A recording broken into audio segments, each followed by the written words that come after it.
Maybe, just maybe, and hear me out. Maybe that music is just what we all need tonight. I mean, yeah. Before we get into things, maybe that music is just what we need, and I gotta be honest. I'm listening to it this time, like really paying attention, because normally, getting things ready for the show and all that, and it kind of gives. Have you ever watched that show, The Rookie, with Nathan Fillion on ABC? I haven't, but I think my wife watches it. Okay, so your wife, if she does, she knows this, she might know that there's a scene where Nathan Fillion's character, the cop, walks up to a house, and there's a band practicing in a garage, and it kind of gives vibes like that song that they're playing, and maybe Allie knows it, but anyway, you're muted. I'll play it for her after the episode and see if she. I don't know. Maybe it's just me, but if she watches The Rookie, maybe it'll give her the same vibes too. But anyway, ladies and gentlemen, welcome back to United Front, the premier source for everything New Mexico United, the USL, and the New Mexico Runners. My name, of course, is Seth Bidoff. Joining me this evening, the one, the only Jacob Terrell. Jacob, we experienced the first week of the season. Experienced, yes. I think that's a good way to put it. Jane, Justin, Andrew, already over in the chat. Thank you guys so much for being here. There we go. Yeah, Andres, how you doing, buddy? Hopefully you're doing well.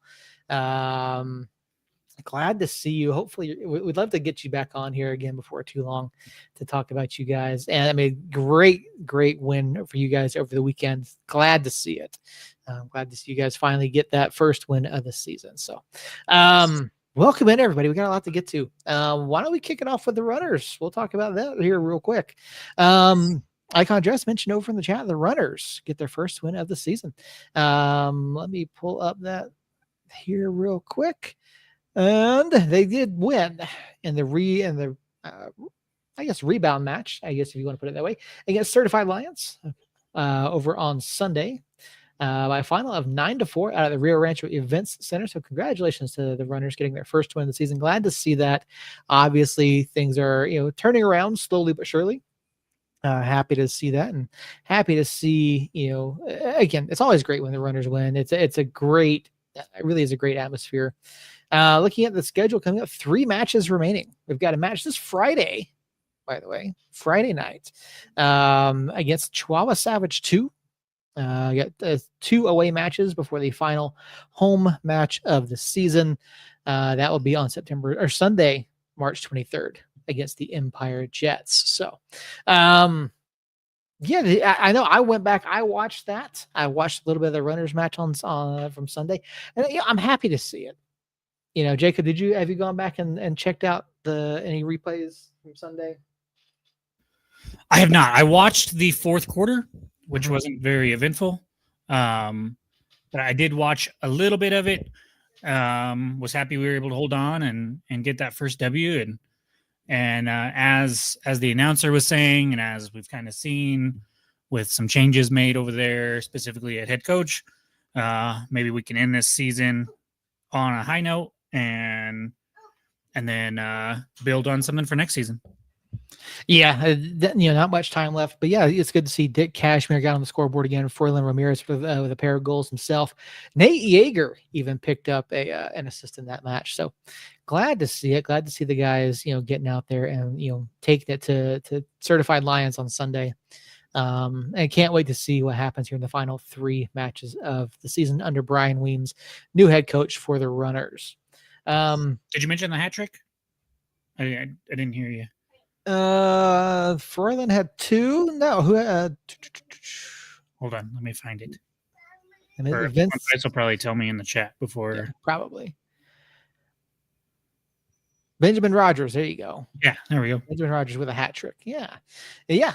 Andres, come on out to the March 23rd game. Season finale be great. Hispanic Heritage Day, lowriders, mariachis, dance performances, DJ, and fun. Absolutely. That's a day before my birthday, and it's the day after the home opener.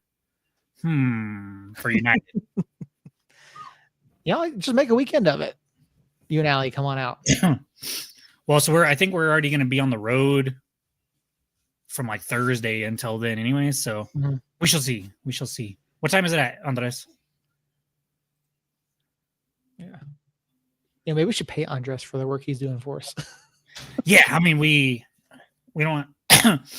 Yeah, probably. We probably should.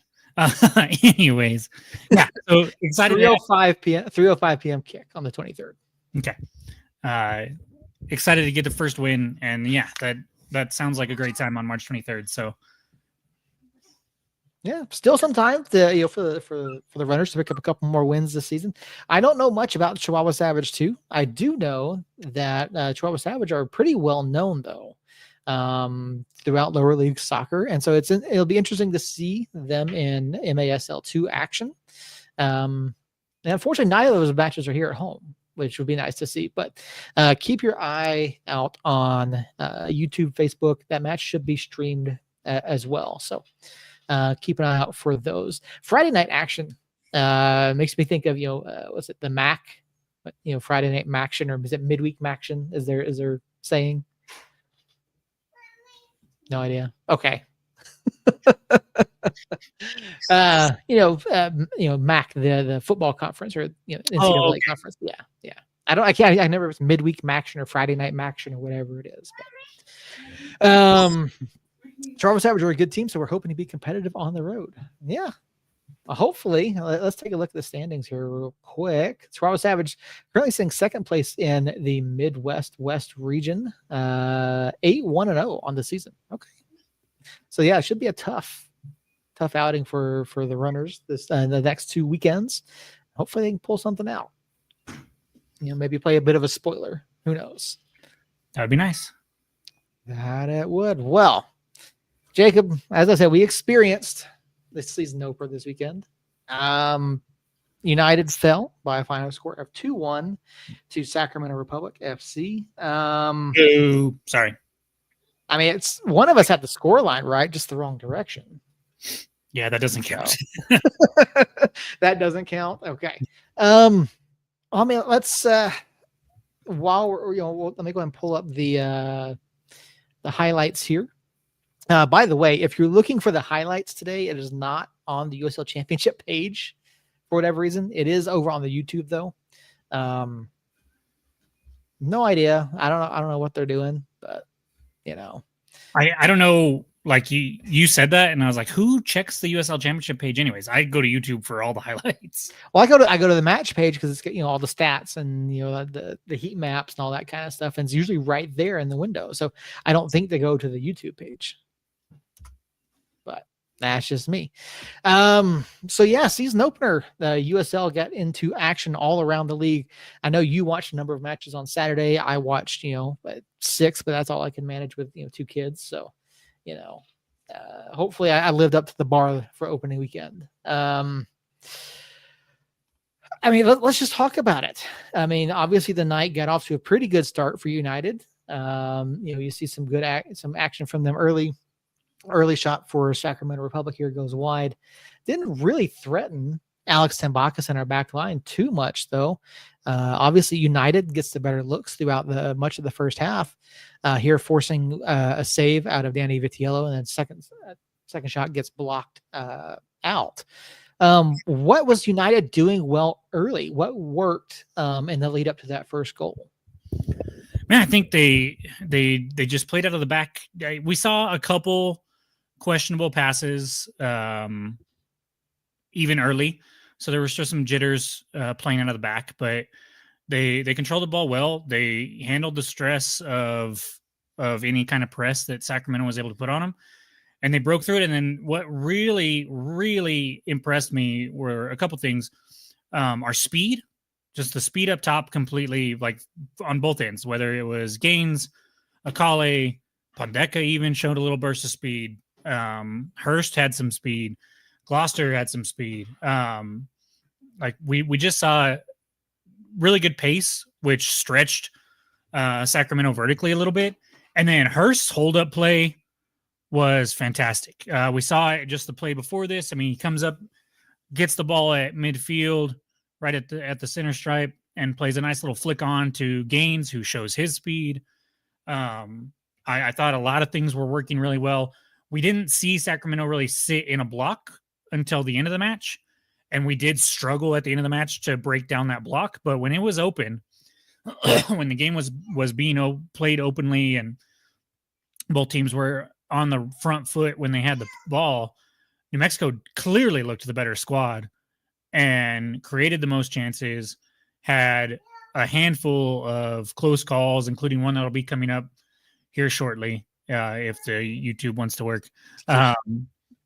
But they looked really good in that first half, and I thought they looked pretty good in the second half, even down a man. But I think that the attacking pieces that we added are the attacking pieces that we added are gonna be tough. Like I think they're gonna cause issues. Here's that really close call. Pondeka just lets one rip from distance and hits the post. And I think we saw a little bit more ability to shoot, or a little more willingness to shoot from distance on the night. We saw some good combination play. We saw some good speed. This could be completely homerism. Here's the goal here, and this is just filthy by everybody involved. Akale just blows past everybody. The Sacramento midfield was absolutely destroyed in the first half. They didn't stand a chance against Pondeka and Bailey and Akale dropping back. And then Hurst with a nice cut back to his left foot and a solid finish. Keeper does get a piece of it, but not enough. And yeah, I mean, that defender just gave up there. Oh, that was Kleeman. That was their new guy, and he got shook. Like he was just like, oh, okay. And so, yeah, I think the first 40 minutes belonged to New Mexico United, hands down. And then we get the fatal red card. It wasn't a red card. That shouldn't have been a red card, in my opinion. I'm not even sure it should have been a pin, but I mean, like, if they had called it a pin, I'd have been like, okay, that's fine. Like, call it a pin. But the red card, very harsh, and really just kind of changed the game completely. We struggled. It happens in like the 41st, 42nd minute, something like that. And we just, the next 10 minutes, the last 5 minutes of the first half and the first 5 minutes of the second half, just struggled mightily. Here, let me pull it up on mine, see if it works a little bit better. And the USL YouTube is not cooperating. I think it's Seth's computer. His technology is not working on it. No. So here we go. The elephant in the room, like I addressed the red card. Kalen did not look great with the ball at his feet throughout the evening, and that was the pinnacle of it, obviously, right there. And so I will show that or shout that out. But Harry, I don't know. I don't think he touched him. So yeah, so this is part of the argument here. Now, it is very, very rare to see red and a penalty. It's extremely rare to see that. Now, is it a give that Kalen clearly gives the ball away? Yeah. Kalen turns, tries to make a play. You see Kalen try to go around the defender. I'm not convinced there was contact. Maybe there was some. I think if you give the penalty here, fine. Should probably maybe a yellow card. I could see that, right? But looking at this, and seeing initially USL had this down as violent conduct in the match report, which there's nothing violent about this whatsoever. And now maybe it was just written down wrong. It was just reported wrong on the website. I don't know. But it was reported as violent conduct for several hours after the match was done. Now, if you do go with Dogso here, you have to take into account, direction, distance, opportunity. I'm not convinced. Now, Kalen is not the last defender here. Now, could Talon have made a play? Even he was somewhat far away. Was Jameson headed towards goal? Until he flopped, maybe. Yeah, I don't know. He certainly wasn't playing the ball into the middle of the area at the time. it was more direction that he was going is more towards the end line, if you ask me, in my opinion. And I look at it, and it was eventually changed to a professional foul. Yeah, and again, Kalen was not the last defender. If you look back here, and we'll try to back this up here just a little bit. So obviously, Kalen gives the ball away. You've got Pondeka in the middle. You've got Talon right here. You've also got Alex. So you can't say last defender. You can't even really argue direction. He's 18 yards out. I'm not even sure that I could call this a dog so if I'm the center in this match. Again, I'm not convinced there was contact. Maybe a slight brush as Kalen is going behind him, but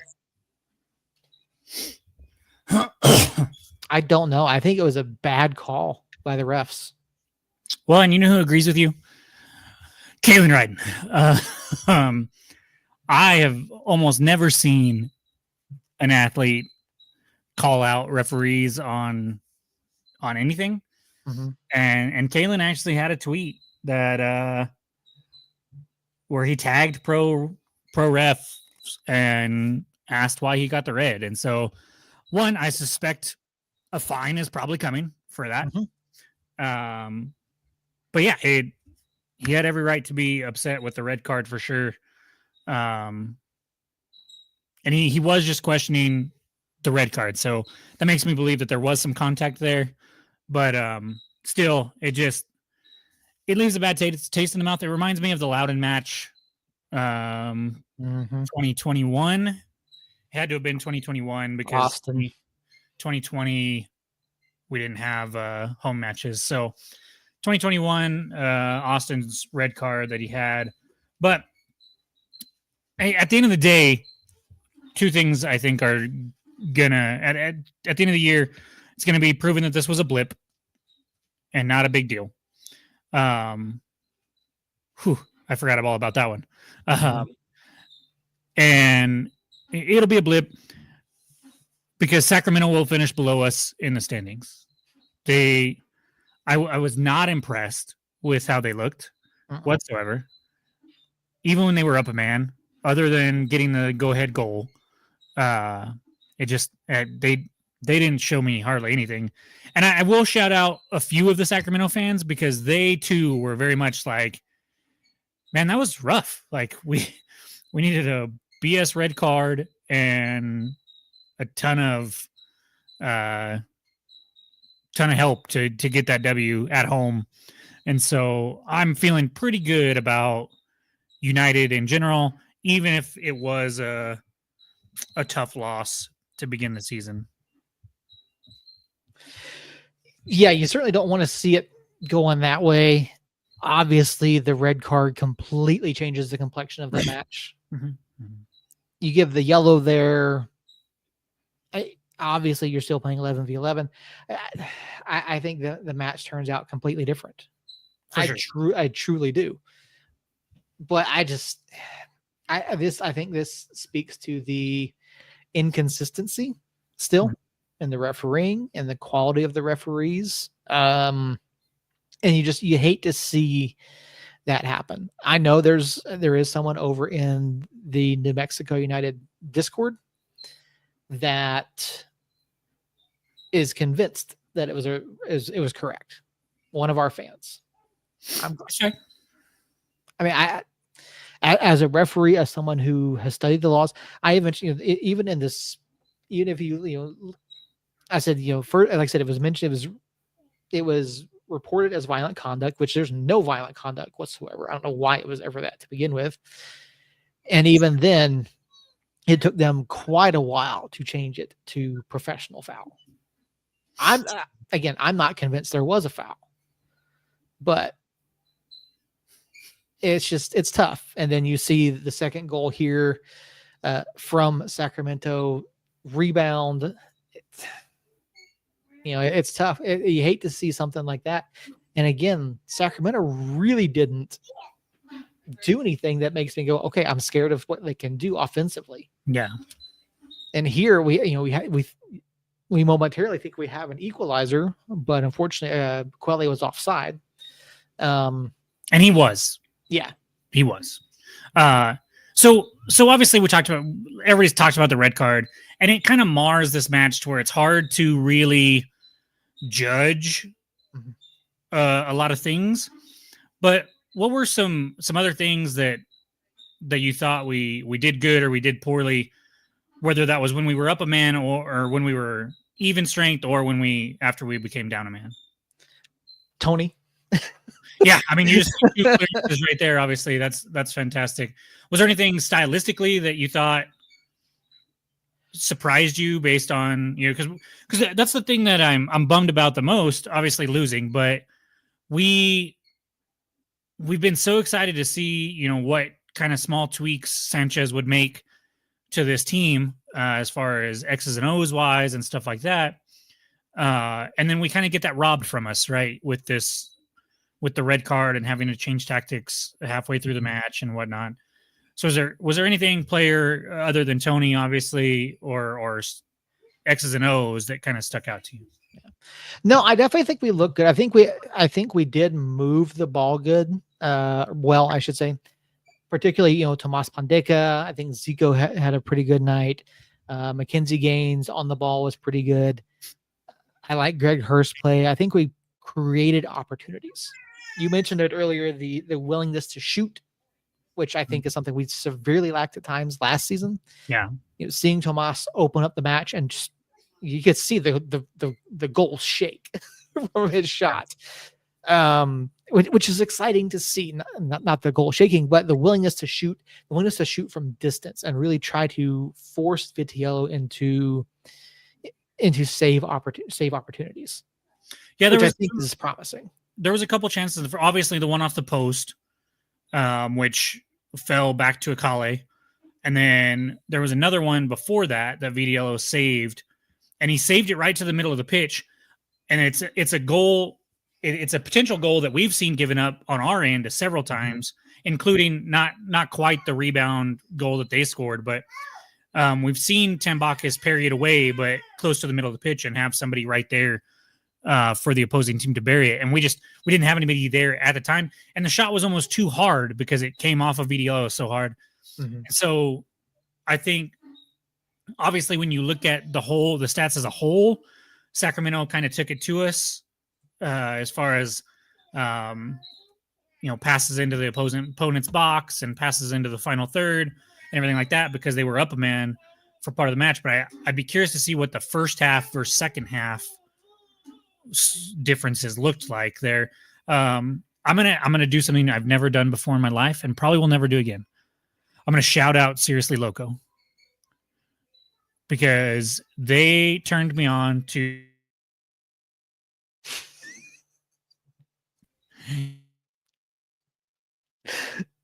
hear me out. Okay, they turned me on to this USL Analytics over on Blue Sky. They're not on Twitter, but they are on Blue Sky. Yeah.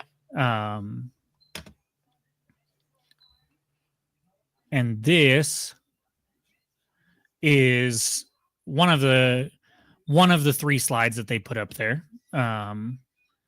So it has like a little heat map and a few things, and then they also have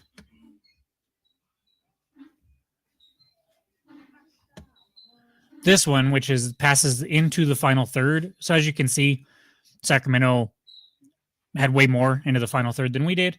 But that's not really our game either. We want to control possession and then break quickly, right? And so just thought this was interesting. There's a few other charts over there that they have for each match. Well, some of that can be attributed to the fact that we were playing down a man. Yeah, no, 100% is. All I'm doing is shouting out what this USL Analytics page is doing right now, because this game, I can't take much from it because we were down a man and whatnot. But I am looking forward to highlighting this in future matches where we actually are up a man or full strength and not trying to play catch up. Mm-hmm. And then they have a rating here. So that little white line is where they were tonight, and then the bar graph is kind of like averages. So like Hurst played above average a little bit. Herbert was right on his average, and Herbert's average is fantastic. But I guess 60 is supposed to be average on here. But just some cool stuff. If you get a chance, if you're over on Blue Sky, check it out. It's USL. I disagree with that Maples rating, by the way. Yeah, Maples rating was a little low. But it's not going to be perfect, but it gives a cool little snapshot into the match. And so I think that looking at a little bit of that I looked at, like, yeah, Sacramento kind of on paper beat us. And I think because they beat us on paper, that's why you see 2 team of the week players from Sacramento on the team of the week. And you see the player of the week for some ghastly reason coming from Sacramento in the form of Lewis Jameson, who drew the penalty and scored the go-ahead goal off of a rebound. Other than that, he was pretty much invisible, in my opinion, most of the match. And so they obviously didn't watch the match, even though they should have, because it's Sacramento. They're darlings. But I don't know. I was not happy about that whatsoever. So in the group chat and the rundown, I wanted to introduce a new little segment here, a new little thing here. It's only one match, but did you come up with it's only one match, but? I did. So what is your it's only one match, but? If we're talking for our match, first, just right? For our match for tonight or for Saturday's match. It's only one match, but I think Jalen Lindsay needs a hell of a lot more time. Fair. Okay. All right. I like that. So he came on obviously in the second half a little ways. What's your thought process behind that? I mean, obviously he comes in, he's a guy that we felt could give us some defensive depth. Mm-hmm. I think he's a guy that I would much rather see him out there over Gloucester or Seymour in either situation. I think he's someone that's going to provide us, a bit of, like I said, a bit of depth, a bit of pace off out of that fullback position. I think he's a guy that can potentially give us, 75 minutes week in and week out. I like what I saw from him in the few minutes that we had him, but it's just not enough time. Yeah. I think he's going to take over for Seymour. Mm-hmm. I don't think that Seymour is going to be our starting right back all season by any means. So I do think he's going to come in and take over. But that's a good. I like that show. Mine is it's only one match, but Hurst is going to score 20 goals this season. Okay. And now Among obviously has to factor in there somehow. Like, we're not going to bring in Thomas Among for him to just sit on the bench the whole time. But I tell you, man, if he keeps playing how he's been playing. Oh, Harry. I love you, Harry. But you're this close. This close, my friend. I don't know what you're this close to, but you're this close. Hurst played fantastic. It's going to be hard for Among to come in this late and take that job from him, barring an injury or Hurst just not playing well. He put the ball in the back of the net twice already.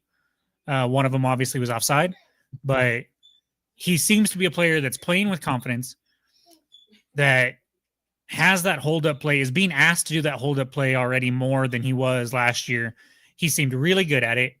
We've got the wingers that he can do that hold-up play and spring them, and then he can be the one that's coming up in the late run that they can cut the ball back to the penalty spot or the top of the 18 to, and we've seen him finish. I mean, we've seen the goal against Hugo Lloris. That was an absolute rocket from outside the box. We've seen him do this stuff. We saw him last year, I think it was against Memphis, with a great shot from outside the box. So we know he can finish. Hi, buddy. So I do think that he's in for a big season.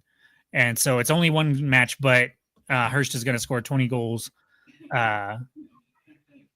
in this season. It'd be nice. I mean, we've never had a 20-goal scorer. It certainly would be nice to see that sort of production from a United striker. Mhm. I'm not 100% convinced that he gets there. I could see, 15, 12, 15, but 20 would be nice. Yeah, it's a bold statement, I know, but it's only one match. But Pandeka will outscore Hosu this season. Yeah, I mean Hosu only had one, so it's not a huge deal if he does. But I agree with that. He definitely looked good in the midfield and had the shot go off the post and was getting up there involved just a little bit more than Hosu was. He's not really. Pandeka doesn't seem to be the 6 necessarily. Bailey seems to have taken over that. We didn't see Bailey get up into the attack as much. He kind of set back, but I think the midfield looked really good, and so and Pandeka has definitely included that. I was kind of bummed when he came off at halftime, and it made me concerned that maybe there was an injury or something, because I thought he was playing really well, and I didn't quite understand the Rivas for Pandeka move there at halftime. Yeah, that one I'm not 100% sure about, but it is what it is. If you weren't with us on Saturday, we did do a live watch along, and there was some comments over in the chat about possibly bringing in Gideon Zelalem as a stabilizing factor in this match. Do you think there was a missed opportunity to bring him in, or do you think that Coach Sanchez made the right changes during this match? I think with Gideon and Lindsay and Fernando to an extent, I think all 3 of those were not going to start or give you a lot of minutes because you've had injuries this offseason, or you're in Jalen's case, he's coming in late. And so I think all of that was just conditioning.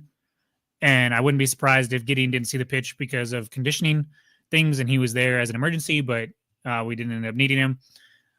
But you mentioned a bunch of names there. I'm going to kind of shift gears just a hair, unless you got something really important to say about this match, which I can't think of anything more important than what we've already said. We mentioned Gideon, we mentioned Sergio, we mentioned Pandeka looking good. Obviously, Bailey's already in there. Another defensive midfielder got thrown out there yesterday as possibly coming to New Mexico United. Seth, I'm assuming you saw that. What are your thoughts, and why don't you tell us about it? Yeah, so we said there was a Twitter account, I'm not terribly familiar with it, that had a report saying that Usman Jabang is rumored to have been signed by New Mexico United. I did some looking into him because I was not familiar with him at all. Apparently, he spent some time on loan with Las Vegas last season. Yeah. Now, I don't recall seeing him in our matches. I could be wrong, but he did play in both the home matches, the playoff and one before. And that's one that you said that, and I'm glad you said that because you don't remember seeing him in those matches. If you're playing as a 6, chances are you shouldn't be seen all that much, because most of the time if you get seen, it's for something bad. I have not been able to speak to the validity of this tweet necessarily. The Twitter, or not tweet, sorry, it was a skeet. It was over on Blue Sky. Manuel Vest, I think is how was the guy's name. He is a reporter out of Montreal, up in Canada. He seems to be pretty legit. Nothing else is being said about it. Obviously, this was what he's reporting is a transfer from Montreal to us, where we are paying a transfer fee, which doesn't happen very often. You usually don't see MLS to USL transfers. Usually it's either the other way or MLS coming down on loan. Justin says he thinks it's on. I personally do too. He was. I mentioned JC Ngondo several times, who played with Vegas last year. He played the whole season. Jabon came on. He only played 11 matches, was loaned down later in the season. And so I think he could be a heck of a player for us. I'm curious about the defensive midfield because I was feeling pretty good about that spot for the most part. But as we've talked about, depth is very important. You know, we've got Kaler retweeted the vet post, so I think it's on for sure. Kaler did mention it because Birmingham, I guess, was in on him as well. But we ended up supposedly getting him. We'll see. We'll wait for the official announcement from the club, probably in a week or two, if it happens. Did you feel like we needed more depth there? I mean, we've talked all offseason about the possibility of Nanan Hosu, what could happen with him. I do feel like, obviously Nanan's a huge loss. I was kind of hoping we would get someone in that defensive mid, someone who is more in that role than, say Sergio or Zico. Yeah. And I think this fills that, if this is confirmed. I know Harry says that Kaler has confirmed it as well. I mean, until something is done, I'm not taking anything at face value. But I do think this gives us some additional depth. I think this does give us another option, so to speak, for matches like this one we saw over the weekend, where something does happen to where we either go down a man or, as just brought up, I was about to say, Zico getting called up for international duty. So this does fill that spot. And like I said, I think Zico likes to get forward a bit more than what he did on Saturday, but obviously with the red card, you can't really do that as much. But I think this is interesting. I think it's interesting that we reached out and then we're transferring someone from an MLS club, or Canadian Premier League, whatever. No, it's MLS. He's MLS. Yeah. What it speaks to me is the intent. He's from Georgia. Yeah. He is. Yeah. It speaks to me the intent that United has this season. Like you see last year, right? We bring in a lot of USL League One, MLS Next Pro players, Talon, Akale, Micheletto, Flanagan, a bunch of players from a lower league. And this year they obviously wanted to try to upgrade on some of those players. And so I think Gaines coming down from MLS, Lindsay coming down from MLS, now Jabon coming down from MLS, Gideon, who I don't know what the level of play is overseas where he was necessarily compares to where we are, but it's a name and a talent that could be perceived as better. And then you bring in a Monk, who's USL Championship. The signings this year clearly say to me, hey, we're going to spend on this roster because last season we should have done better and we didn't. And we want to make the necessary upgrades in our eyes to continue to grow and be successful as a club. And so the moves that they made, including this one, we're paying a transfer fee to Montreal. And it said that Jabong would be one of the highest paid players in USL Championship. Now, I don't know where he's getting that info necessarily, but I wouldn't be surprised. And if you I know transfer market's not everything. And this is a good case in point, actually. So transfer market, uses their whatever to create a value for every player, right? Well, Lindsay and Gaines are two of the highest valued players on transfer market in the USL. And Jabong, who is not valued very high on transfer market, but he obviously is something we're willing to pay for to go pay a transfer fee and bring him in and possibly make him one of the higher paid players in the USL. And so when you put all that together, plus we've heard rumblings that we're spending more money on our roster this year than any other year, it makes sense. And it shows that United is definitely not one that's going to just rest on its laurels and be like, hey, yeah, we had a good season last year. We're content with that. No, they want more. They want a trophy. They want our fans and this state to have something to cheer about. And so on, coming off of the weekend and then getting that news yesterday, really just shows like, hey, we're here. Granted, we lost, but we're here. And so I'm super excited about that. And we'll start talking about some of the other matches around the league. The West is wide open. Like, there's nobody in the West besides maybe Orange County that looked fantastic to me. And so it's there for the taking still. Even though we lost the first match, we're still in the middle of it, and we will still be there competing for that 1 seed, in my opinion, and at the end. One last thing on Jabong, looking at his career stats in college, for someone who's being pitched as a defensive mid, he's pretty aware of getting forward.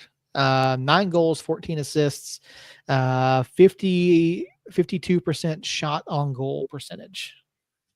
So that's at Mercer. He was at Mercer University.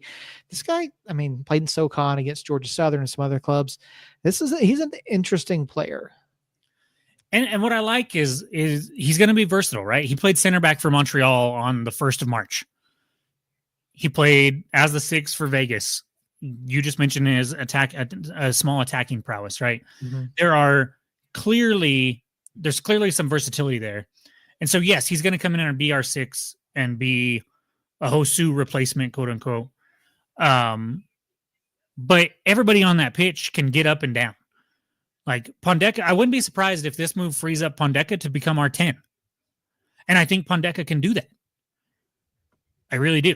And so we saw Vargas there on Saturday, and he did really well. I thought he played a pretty good game. He was kind of non-existent for the most part, but he only played a half. And when he was in, he was around. Like, he was there creating space at least. And so I just think adding that depth and that piece will just open up a world of possibilities for just about everybody else. And so I'm thrilled with that. We knew that it was a light roster right now, and so we kind of thought there might be some more players added. And so I think that just shows that, hey, like, this roster is not a finished product by any means, even though we thought it was close to it anyways. So I brought up around the league there. Were there any other results that kind of stuck out to you? Was there any team that looked impressive or bad? Legion are cooked. They're done. Dude, you just stole my "it's only one match," but like literally it says it's only one match, but Birmingham are cooked and need a coaching change. Oh. Like, I even use the word cooked, man. Did you put that in the chat? Because if you did, I wasn't even looking at it. No. So I do the show notes, and then I send you the show notes. And after I send it to you guys, then I go in and I make my notes to the show notes. And so I had done that after I sent it to you guys so that I had mine ready. Mm-hmm. So that's okay. I have another one if that was yours, or since we spoiled mine. But yeah, Birmingham, yikes, man. Kaler, I'm sorry, but they need some help big time. Yeah, for me, it was either Legion or Rising, because that was not good either. Yeah, Rising, we thought, hey, new coach, this and that. Harry did say it. I had him low too. So shout out to me and Harry for so far being right in week 1. I on the positive side, Lexington actually looked pretty good. Granted, Hartford ended up going down a man. Well, there were actually 4 matches that had a red card in them, believe it or not. Mm-hmm. That's a good shout.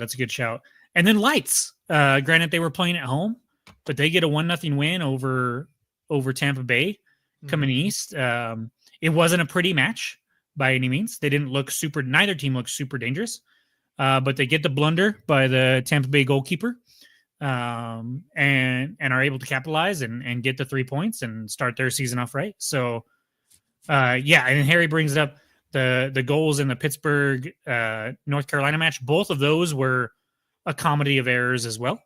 A Pittsburgh player just slipping and falling while getting back to a ball in the 6. And then, it was just a weird year, a weird week. red cards, defensive gaffes that led to goals. It's interesting to see what it brings. So was the Birmingham one it was only one match, but or did you have another? Yeah, no, it was. I mean, that's. I mean, right now, the overreaction is they're cooked. It's only one match, but they've got a talented squad. I don't think it's an overreaction at all, but okay. They have a talented squad. I don't think it's that bad going forward. I do think they recover, and do finish. This one match is not an indication of where they'll be at the end of the year. I think it might be, but okay. They like Harry said, they need a new coach. I mean, they can't stop anybody. I mean, they let Loudon score 3 on them easily, like not even trying. My other one, we touched on Phoenix a little bit, but I'm going to go back to the East. It's only one match, but Miami might be worse than they were last year. I thought I had higher hopes, obviously, than some of us on the pod. But I think I still had them finishing last. I just thought maybe they would do something, and they looked bad again against Detroit. And so, yeah, it's just rough. It's rough. Ooh, Briggs to Legion, Harry says in the chat. That is interesting. 9 games. 9 games. 9 games. I think 12. Okay. We'll split the difference, say over or under 10.5. Yeah. I take the over there, but yeah, that's a good shot. I like that. Yeah, they need some help there for sure. Unfortunately, I don't know if Briggs can save them this year, but yeah, I get him in there and start reworking things right away because Kaler deserves better, in my opinion. And those kits, I like the Birmingham kits. They look nice, the black ones, anyways. And so, speaking of kits, if you go to our social media, whether it's Twitter or Instagram or my personal Facebook in New Mexico United Nation, I've got the contest the giveaway is up and running there. There's a link there for a tier ranking for not all the 2025, but a kit from each team, a 2025 kit from each team in the league. I want to shout out Josh over in the chat for putting that tier list together for me. And you go in there, you rank them, you send me your ranking on social media, whether it's my personal one on Facebook or in Instagram or on X. And then next Tuesday on the show, we will draw the winner. You will win 3 club level tickets to the home match that you can do with what you want. And you will win this kit signed by 11 of the players. And it is the glitch kit, the one from this season. So wanted to throw it out there. Make sure you guys enter to win that. If you guys win and you already have tickets or whatever, then we will spin it again and give it to whoever needs tickets for that. So just go over there, enter, and we'll be talking about that next Tuesday after New Mexico invades Vegas. Now, I don't know how many people are going, but it sounds like there's a lot of people going to Vegas for this match, specifically because it coincides with the Mountain West Conference tournament. And the Lobos are, of course, the winner of the regular season over there, and will be hopefully playing on Saturday in the Mountain West Conference Tournament Championship. And luckily, if you're there in town, you can go to both because one's at 3 and one's not till 7:30. So looking forward to that. Seth, unless you got something else from the league league matches that were, what are your feelings on this Vegas match? Oh boy. Yeah. So outside of ours, I did watch the Las Vegas match because I wanted to try to get an idea of what we're looking at this weekend. Agreed. I don't know. I don't know how I feel about Las Vegas. I certainly think they lost more than they added, even with Johnny Rodriguez. Mm-hmm. I mean, this obviously it's a return to Las Vegas for Dennis Sanchez. I'm curious about the reception he gets. I mean, I would like to think that he gets a positive reception because of what he did for them last year. Right. But looking at who's on the pitch, I'm not a huge fan of a Rosarena. I'm not a huge fan of Valentin Noel. So when you say that, you don't think they're good, or you just don't like them because they are them? A Rosarena I don't like. I also think that this club, even though they won their opener, I think that they have a long way to go. Because coming off of last season, I don't trust them as a group yet.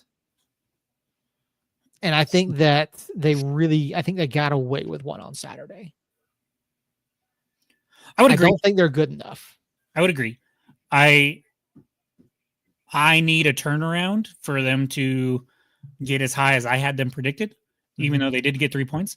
Getting 3 points at home is huge, though, whether you smash and grab it at home or not. And so I still have faith that they'll be pretty good coming into the year. That being said, I think we smash them, man.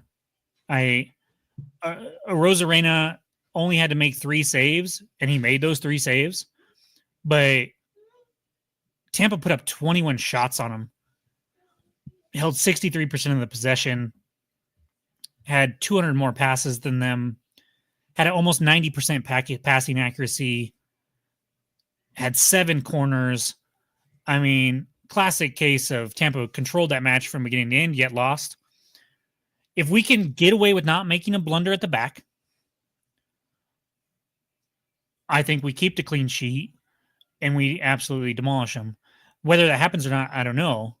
But yeah, I'm right there with you, man. They didn't look great. I personally, Rosarena, I think, can stand on his head.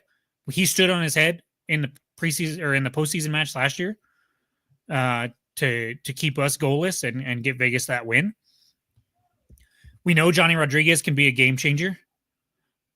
Valentin Noel had a crazy coming out party last year, and I think is talented, but I do think he is streaky, so he can be really good or he can be mediocre, depending on the day in the match. We saw a couple new faces for him. Zinger in the back. Basically, their whole back line, I think, is new. Pinzon is the one that gets the goal, and he did he score the winner against us in the postseason? I'm pretty sure that's who got that one too. And so we know what he's capable of. So there's talent there still. I think they need to figure out this new system that the new coach wants to run. And I think we're catching them over there early enough that they're still not going to be quite sharp enough. And if we come out and play like we did in the first half against Sacramento before the red card against them, I don't even think it's close, personally. And if our guys are as fiery as they were and as motivated as they were last year at times, if you go to Sacramento and put up that performance and lose because of that red card, I think they're going to come out pissed and they're going to come out firing. And I wouldn't be surprised if we surpass that 21 total shots total. And I bet we get more than 3 on frame, like Tampa Bay did. Yeah, no, that is one thing we did do well despite the red card on Saturday. We shot well. We forced Vitiello into making saves. We looked like we had a good idea of what we wanted to do. We looked like the guys looked comfortable together. They looked like they knew where each other was going to be. I will say, I do think one area that we could struggle if we don't improve upon this from what we saw on Saturday is how quickly we move the ball out of the back, because we did see a number of times where we very nearly waited too long to move the ball, either laterally or trying to break that line. I think it's tactical, though. From all that I've seen, whether it was a Sacramento match or the preseason match or media day, we are going to hold that ball really freaking close to our goal until we see what until the defense does what we want them to do. And that is step up to create the gaps, to give us the space to attack quickly. Yeah. Oh, And I'm not saying it's not those are- tactical. I'm saying I think we're a half second, a half second too long on holding these. I think if we move it just a little bit quicker, because it was awfully close on a couple of them. And I would hate to see that turn into something. So as long as we're able to make that decision in the right amount of time. well, that's what I'm saying is that half second before disaster happens is what they're looking for. That every single time I've seen them hold the ball, and then right before disaster happens is when we pass, and we're gone. The second goal against El Paso was literally inches away from disaster. And then it led to a goal within 10 seconds of us passing it out of the back. And I think that, like, I understand seeing how it's like, I wish we were a half second quicker with some of these passes, but I think the plan is wait that extra half second and flirt with that disaster because it's going to open up more space for us to attack. And I'm not saying I agree with it. I'm just saying from the limited matches that I've seen and the limited times that I've seen like a heavy press like that, like it's been super close to disaster. And we're going to see plays like maybe not Kalen's because Kalen wasn't even really getting pressured, but that one after Kalen got sent off when Maples almost loses it right there in front of goal. We're going to see some plays like that this year. And it really is just going to come down to, are we able to recover quick enough to keep that ball out of the back of the net? Or if we aren't, are we able to rebound mentally and stay on the front foot and stay attacking and stay positive moving forward? Mm-hmm. So I like agree with you on one end. And then I'm also like, I think that that's part of the game plan and it's going to give us some heart attacks all season long. and I think, I don't remember if I did or not, but I'm pretty sure after that second El Paso goal, I put in the chat, like, man, that was moments away from disaster. And Seth is going to have a heart attack at some point this season because I think we're going to see that a lot. We're going to see those close calls a ton. And there'll be times that we'll get got. Like, it's going to happen. Mm-hmm. And we're going to see someone playing out of the back goes wrong. But I do think that that's part of the game plan. And you saw it multiple times against Sacramento. How many times did we go keeper or center back to a fullback to Hurst at midfield because there was this huge gap between the back line and the midfield because the midfield had stepped up with the forwards to press and just created all this space for Hurst or somebody to come back up in and have some hold up play. And I think we see that over and over again. I personally don't think Vegas is going to press nearly. I mean, Sacramento didn't press nearly as hard as El Paso did in the preseason. And I don't even think Vegas presses as hard as Sacramento did. And so I expect us to have that ball in our defensive third a lot. Like, we're probably going to have like 70% possession, but over half of that is probably going to be in our defensive third until we can find those space to break it down. Because that was one thing about the Sacramento match that stuck out. They gave us that space for Hurst to run back up and hold up play at midfield. I don't know if the other teams are going to do that. And I'm very curious to see how we perform against a mid block or a lower block, if we can still break them down without them drawing out and creating that space for us. Yeah, and that's the thing about playing out of the back. You've got to force movement out of the opposing team. And we even talked about it while we were watching on Saturday, that it almost seemed like our midfield wasn't necessarily moving as much as they should. Like, there seemed to be moments where there was just, dead movement and guys are going, hey, where are we going with this? Yeah. Now, I know it's going to take some movement to get to break those lines. And we definitely did play a bit more direct on Saturday than I thought we might. But that's good to see. It's good to see us looking for those outlet passes, looking for ways to play the ball over the top, especially if teams do press up. Well, I think that because we did really good playing through the midfield last year. Our more direct play was not as good. Mm-hmm. And so far this year, we've seen the opposite of that, right? Mm-hmm. And I wonder if that's taking what Sacramento gave us or if that's part of the plan. Because that if we pass it back and forth between the back line and then try to hoof it to midfield to Hurst, eventually teams are going to pick up on that, or and maybe a team doesn't play that way to begin with, and they always play in a low block or something like that. What I want to see this year, and what I'm curious about on Saturday, if Vegas doesn't show us the same look that Sacramento did, is how we are able to be adaptive and a little more fluid so we can break down different defensive looks and different blocks. And I think that we're going to be pretty good at that with the players that we have, because we talk about Gaines' speed. We've talked about Fernando's speed. We talked about Ankale's speed. But all three of those also seem to possess great ball skills. We saw Fernando nutmeg a defender nasty in the second half when he came on. We've seen Ankale and the football at his feet and what he can do on the dribble. We haven't really seen it from Gaines yet. We saw a little bit of it. There was one play in particular where he was able to dribble through a couple guys and get a shot off or get a pass off to a guy who got a shot off. And so I'm excited for seeing if Vegas doesn't do the same thing defensively as Sacramento and how we handle that. Yeah. All right. Give me a player to watch and give me your prediction. Man, my eyes are going to be glued on Hurst for us again. I'm assuming he's going to play. Among wasn't even in the 18. Maybe Bruce gets in there, but if Hurst starts, which I think he's our starting number 9, point blank, my eyes are going to be glued to him and see what he can do. If they're not giving him that space to come up and hold up play at midfield, is he able to adjust and do some other things?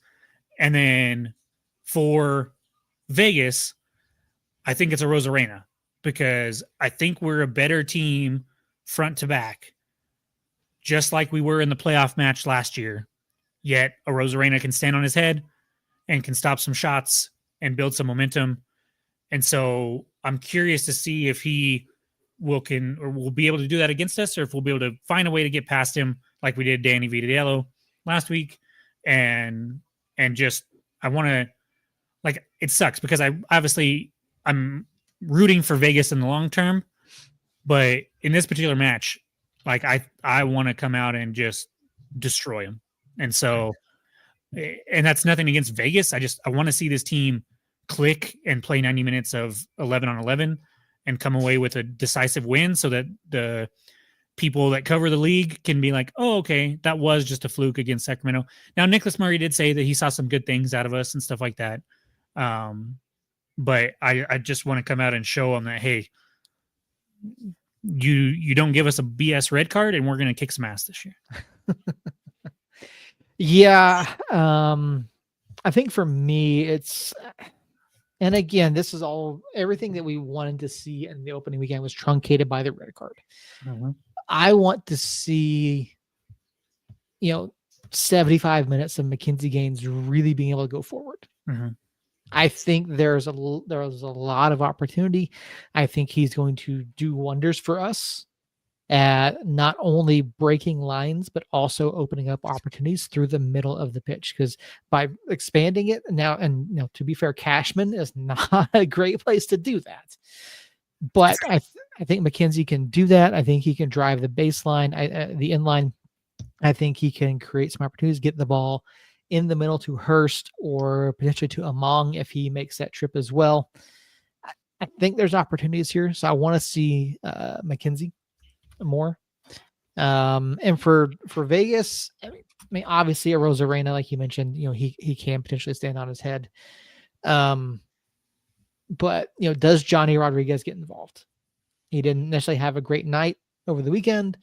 Are they able to work him in? How do they do that? And obviously, we will most likely be without Taylor Ryden. So I think we do see the Maples Herbert lineup that we saw for most of last year, which I think will, I think Rodriguez is going to struggle with that. So, but I want to see how Vegas works him in. Yeah, that's a good shout.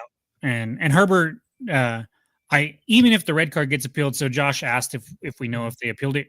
I don't know for sure. My guess is they at least put in to appeal it.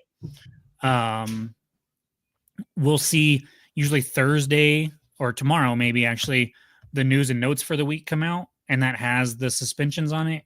So I'll be looking out for that as soon as I see that, and if Kalen's in there, then I will be sure to put that out there. I imagine if it gets rescinded, or if he's not on that report, that means it did get rescinded, or is at least being appealed. But I will let you know as soon as we know anything as far as that red card and if it stays or not. But even if that doesn't get appealed, I think we see Herbert in there, because Herbert came in and was just phenomenal as always, man. I mean, he was go gadget legs this way and skying for a header here and using speed to get back there. I mean, I love talent, but Herbert might be our best center back. I don't know, man. Like, his length and his speed just make him incredible. And so yeah, that's Herbert being in there and causing Johnny fits is a good shout for sure. Yep. All right, prediction. Oh man, 3-0. 3-0. Okay. 3-0. All right. No. You know what? Fuck it. We're gonna go back to 2023 and we're gonna say 4-0. 4-0. Okay. I'll take it. I said 2-1 this past weekend. I had the scoreline right, just going the wrong way. That's not a brag. 2-1 is the most common scoreline in the USL. That is true. I'm gonna say 2-0 us. Yep. I'm gonna say 2-0. So nice. Yeah. Again, I will be in Vegas. I will be at least Thursday's Lobo game. Probably not going to go to Fridays if they win, of course. But if they do make the championship, I will be at the championship, and then of course I will be at the United match as well. Will you have a voice at the end of the weekend? Maybe. Okay. Maybe. I might not be alive Tuesday. I don't know. It might just be you carrying the show solo on Tuesday. But no, I should have a voice still.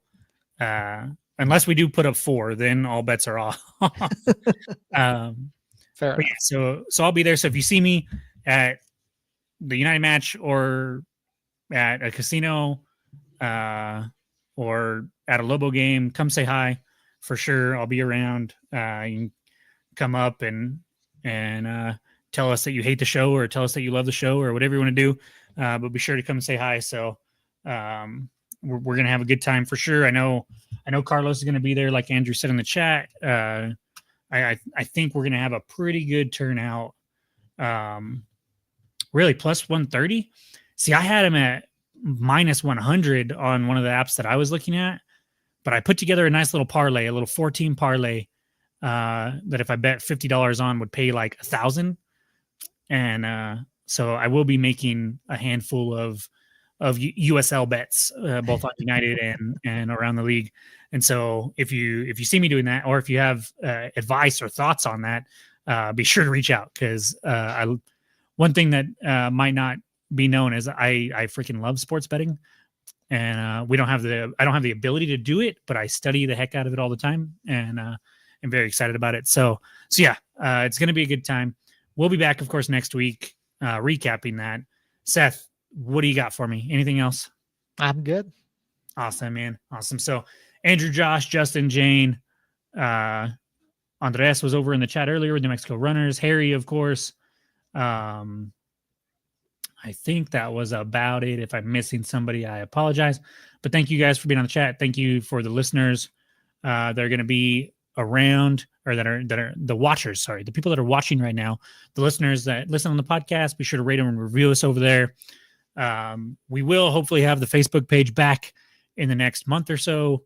All that's going on there is the name got changed to a different name that's not Somos Mas or United Front, and I can't change it for 60 days. And so once that has the ability to be changed back to United Front, we'll start pumping stuff out on it again.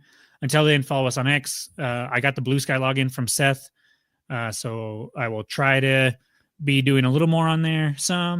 And of course, Instagram. Instagram is probably a good place to watch and follow everything that gets posted everywhere else gets posted on there too. Oh, quickly. Sorry. Sorry to interrupt. The new logo. We posted hashtag new profile pic all over the place. We have new artwork. So a huge thank you to our designers for every idea that we had. And this is what we went with. I'm going to remove us from this real quick. Okay. So they can still hear us. But there it is. United Front, United in Chaos. Got the Zia symbol there, the soccer ball, the mic. It's beautiful if you ask me. So the background picture is just a background picture that I threw it on. You'll see it in yellow. You'll see it in black and yellow. You'll see it kind of in a few different varieties. And I think it looks awesome. We're going to get some shirts made. I may or may not have roughneck scarves, looking at designing a scarf for us already. And so, yeah, we're definitely going to be doing some stuff with that. You'll see it around. It's going to be awesome. We're looking forward to the year. Only one match in, but man, it feels like it's going to be a good one for us on the pod, for the team. Hopefully we get stadium news. It's going to look good, man. It's going to be a good year. Yes, Justin, scarf. We'll see. I got to see what the price is and if we can swing it and stuff like that. But yeah, we're going to be doing some stuff starting, of course, like I mentioned already, with the giveaway back here. Make sure you go enter to win that and the tickets. And we'll be back next Tuesday, same time. We'll be breaking down the Vegas win. We'll be looking ahead to the home opener on the 22nd. That Vegas game again is at 7:30 local time, I think. So I think it's 8:30 here. Mm-hmm. It's a late game, 8:30 here. Go check out Bosky or Tin Can Alley for some watch parties, or catch it on ESPN Plus. So again, we'll be back next Tuesday. Hopefully Christine will be with us. She was out of town this week, so she couldn't hop on, but we'll be back. We love you guys. And until next week, somos lindos, guys.